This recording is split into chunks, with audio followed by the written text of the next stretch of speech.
2 ऑक्टोबरला ठाकरेंच्या शिवसेनेचा दसरा मेळावा होणार आहे। आजपासून तयारीला सुरुवात होणार आहे। भव्य व्यासपीठ आणि इतर कामांना सुरुवात होणार आहे। दसरा मेळाव्याच्या पूर्वतयारीनिमित्त बैठक झाली। या बैठकीत शाखा प्रमुख, जिल्हा प्रमुखांना विशेष जबाबदारी देण्यात आलेली आहे।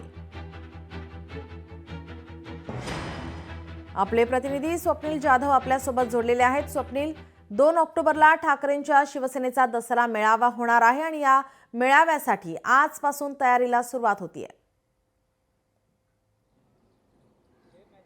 नीलम, नवरात्र उत्सव आता संपत आलेला आहे। 3 दिवसच खरं तर राहिले आहेत शिवसेना ठाकरे गटाच्या दसरा मेळाव्यासाठी। मात्र पावसाचं सावट संपूर्ण राज्यभर आहे। दसरा मेळाव्यावरती सुद्धा पावसाचं सावट पाहायला मिळतंय। आज ऑरेंज अलर्ट मुंबईला आहे। मात्र दसरा मेळाव्याची पूर्वतयारी जी आहे ती एकूणच या शिवाजी पार्क मैदानावरती आजपासून सुरू करण्यात येत आहे। या ठिकाणी सामान सुद्धा जे दसरा मेळाव्याच्या तयारीसाठी लागणार आहे ते आणण्यात आलेलं आहे। इकडे खुर्च्या पाहायला मिळत आहेत, आसन व्यवस्था असेल, भव्य व्यासपीठ असेल, यासाठी आजपासून सुरुवात होणार आहे। कारण पुढील 3 दिवसांमध्ये हा दसरा मेळावा होणार आहे। शिवाजी पार्क मैदानावरती आता आपल्याला चिखल पाहायला मिळतोय आणि पुढील 2 ते 3 दिवस सुद्धा मुंबईसह राज्यभर मुसळधार पावसाचा इशारा देण्यात आलेला आहे। त्यामुळे दसरा मेळाव्यावरती हे पावसाचं सावट असणार आहे। एकीकडे जर पाहिलं तर दसरा मेळाव्याला दरवर्षी पाऊस पडत असतो, मात्र यंदा मोठ्या प्रमाणात चिखल जो आहे या ठिकाणी शिवाजी पार्क मैदानावरती पाहायला मिळतो। त्यामुळे कशाप्रमाणे मार्ग या संदर्भात काढला जातो हे पाहणं महत्त्वाचं आहे। जर पावसाने उसंत घेतली, विश्रांती घेतली तर कुठेतरी हा चिखल जो आहे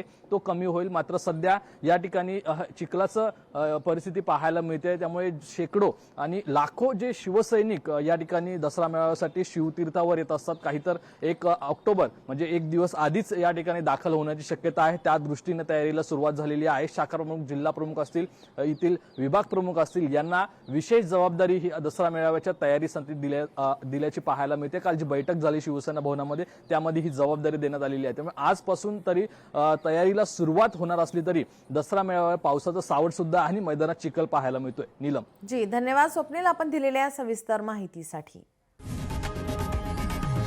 लोकशाही मराठी ऐका, पहा, जागरूक रहा।